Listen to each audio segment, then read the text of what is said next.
Hello and welcome to the gallery. My name is Jon. Let's focus on a little bit of white today.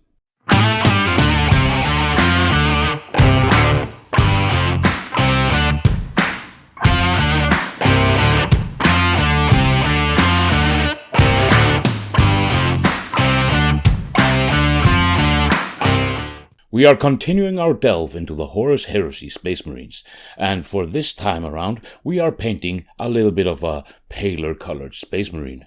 We are starting with the Death Guards and then following that up with a little bit of White Scars, so we'll be working on a lot of white or off-white colors today. Let's start with the Death Guard. Now, for the Death Guard, we are starting from Skeleton Bone Undercoat, which is a very nice paint. It's really off-white. It's a little bit on the green side, but it's perfect for these kind of model. And we are just giving it a liberal wash with Rattling Grime Contrast mixed 50-50 with Contrast Medium. And it's okay if it's a little bit splotchy. We'll fix it up later with some simple methods. But if you can be neat with it, by all means. But for a speed paint job, let's say you got 20, 30, 40 of these guys, this will work great. Just give it a really handsome wash with this and you'll get a nice undercoat to work with. I put it all over the model, even the bits that I will be painting in a different color, like the pauldrons. They will be in a completely different color in the end. After that has dried, if you're doing a bunch of them, it'll dry quite nice, because then you will have one drying, then you can start on the next one. I'm giving it a dry brush with the same undercoat, that Skeleton Bone Undercoat. It's a rather thin paint because it is an airbrush, basically primer, but put it on a dry palette, let it dry a little bit, and then it's fine. Then you would work it like a regular dry paint or thereabouts. Just give it a good old dry brushing of this, so it'll cover all the grimy bits that you don't want. Once that has dried, or you've done your lot, I start with just a white dry brush, and I'm just focusing that on the top bits. We're getting a sort of quick and easy edge highlighting with a dry brush. Just brushing down so the top will be a little bit lighter, the top ridges and everything like that. And don't go overboard with this dry brush, just a little bit. Now, once we finish that off, it's time to start some different colors. And I'm going for the pauldrons. They're going to be in this dark, rather natural-looking green. And for that, Military Green Contrast paint just over the base coat is quite enough. Now, this pauldron is quite smooth because, well, it's just a smooth pauldron. Then 2 coats might be your thing, or 1 coat if you really watch how you're putting your brush strokes, because it might look a little bit meh, because contrast paints over smooth is not really the opportune thing. However, if you're doing a lot of them, you can just leave the pauldrons off and just spray paint the whole damn thing if you want to. Now, for this model, like all the models up until this point, I'm just using Black Templar on all the under armor bits over the primer that I had before, and also on the gun casing, because it is a light colored gun casing. Black Templar over the under armor, almost no matter what color it is just perfectly fine in my opinion. You keep that same hint of a color that the entire model is in, and especially for these lighter guys, it's perfectly fine. A little bit of snakebite leather on the leather, and it's basically done. If you want to, you can add a little bit of highlights, of course, to everything that I'm doing. I'm just going for quick and easy, and on the table, if you've got 20, 30, 40 of these guys, it'll look perfectly fine. Now, for all the metal bits, I'm painting it in in lead belcher, not iron hands, lead belcher. It's a little bit darker than the usual silver I usually use, but that's perfectly okay for this guy, because we want it to be a little bit darker, and we won't be using Nuln Oil to shade it or anything like that, because we want it to be a little bit more grimy. This is Death Guard. It's not full 40k Death Guard, it's 30k Death Guard. They are starting to grime a little bit. And if you want, you can add even a little bit more grime here and there, give it a little bit more flavor, but I would save that for more of your interesting models, your leaders and something like that. Now, for all the little nobules on this pauldron, it's just the same lead belcher again, and Pop's your uncle. Now, the only paints I'm using silver for is the actual eye lenses, because I love this Vallejo silver underneath contrast paints that I will be using later on. Now for all the metallics, instead of null oil, like I said, I'm using Cryptek Armour Shade. It's a slightly more brown color. It's not as warm and inviting as the Reichland Flesh shade, and it's not as dirty as the Agrex Earth shade. It's more of a, well, more of a metallic old thing, and it works well for this guy. It's always fun to add this to maybe some metallic parts, because you get this hint of a grime feel to it, but not overly too much. Now, as opposed to when I'm using silver and putting contrast paint or shades over it, the Vallejo silver, this is a little bit of a rougher paint, the lead belcher, so it makes it a little bit of a rougher paint job. It won't run as smoothly here and there. Now for the eyes, a little bit of Blood Angel's Red, and this bastard's ready to go.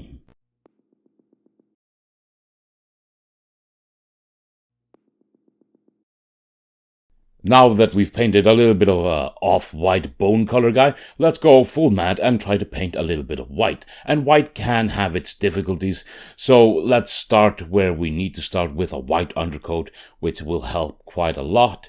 When you're going for a white undercoat, you can of course use a rattle can, but in my opinion it doesn't really work that well. Of course the best thing to use is an airbrush, but I can understand that not everybody has access to those.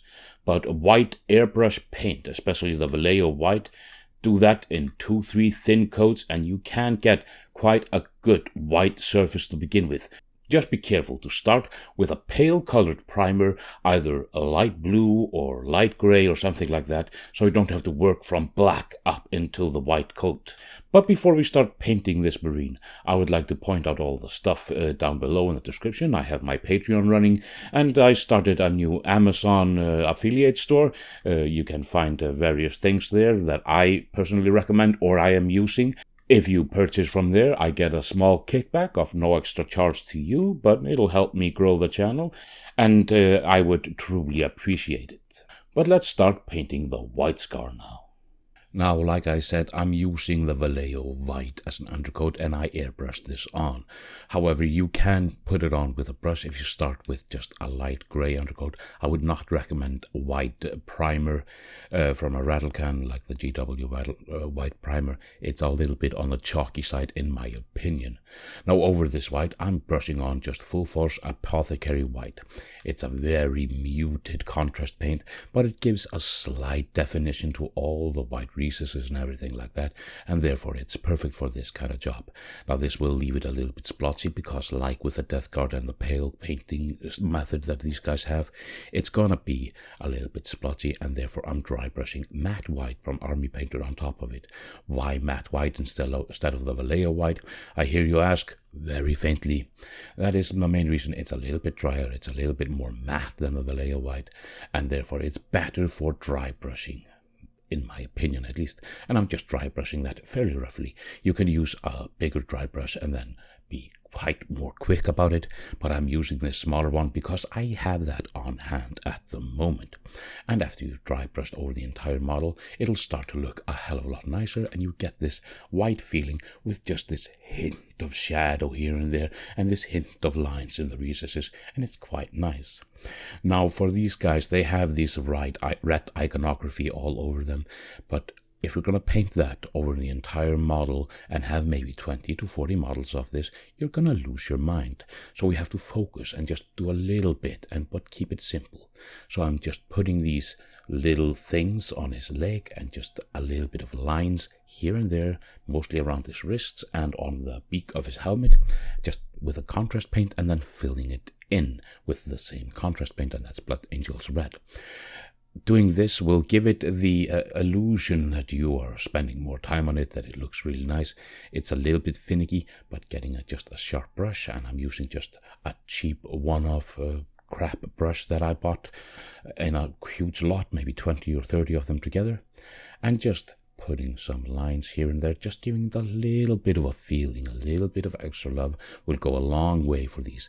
But this is nerve-wracking. Painting bright red on this pristine white surface was quite delicate. Almost everything that we're doing on this model is nerve-wracking because this white will not forgive you one iota. If you go astray, you can't really do anything about it, like mopping it up with a wet brush or something like that, you're going to start that area all over again. And especially since we're doing quite dark colors on top of it, that'll really, really show.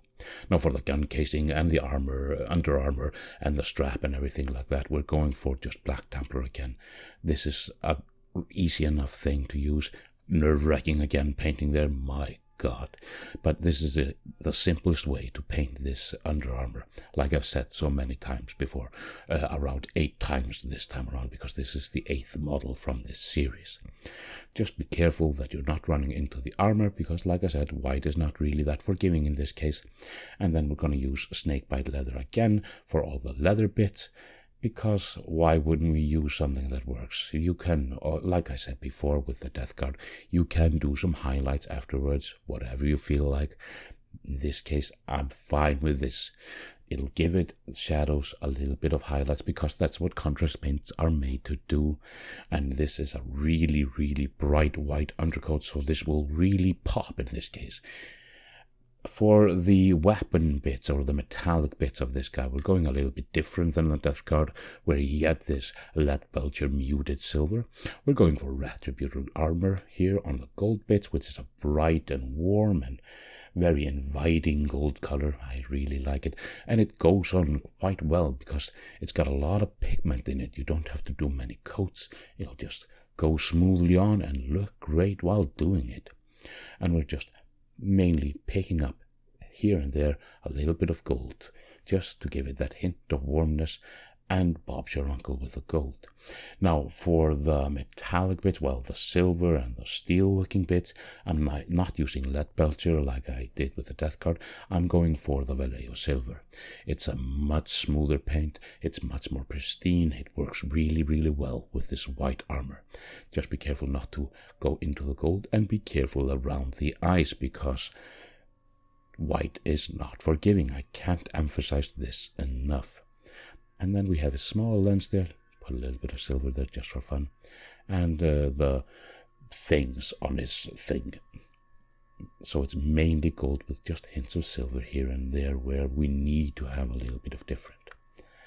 Now we have to wait for the silver to dry, because it's airbrush paint. It's quite thin, and it dries a little bit slower than the regular paints. And over all the silver bits, I'm just putting a hefty amount of Nuln Oil. And the thing with this silver paint is it's so smooth that the Nuln Oil will jump back just into the recesses, and you don't really have to highlight it. Like you can see, it's going into the recesses, but it's not staying on. It will smooth out. It's really fun to paint over the silver, and I recommend everybody use it, and it goes on so smoothly. It's wonderful.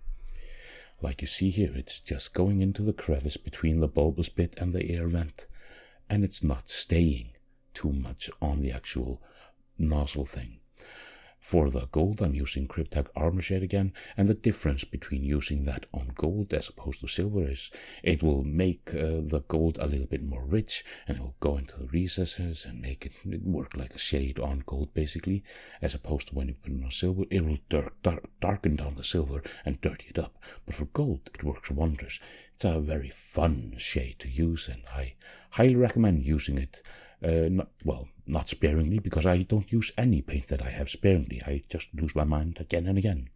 Aethermatic Blue for the eye lenses, and this beautiful little overly dangerous mini, because this felt weird to paint. It was nerve-wracking. From point A to point B is done.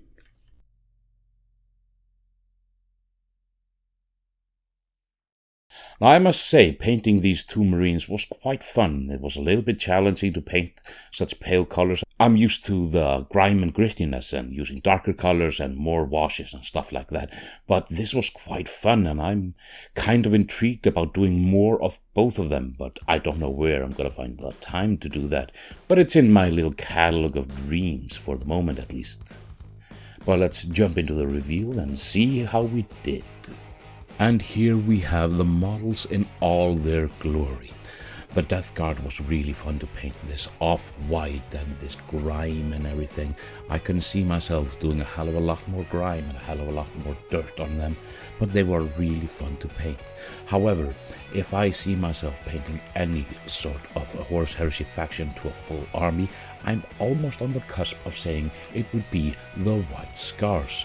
There's something so fun about this pristine white with this vibrant red, and I can see myself fielding well, not a horde, because these are Space Marines, they don't come in hordes, but I can see myself fielding these guys, and even for 40k, having them on bikes and everything.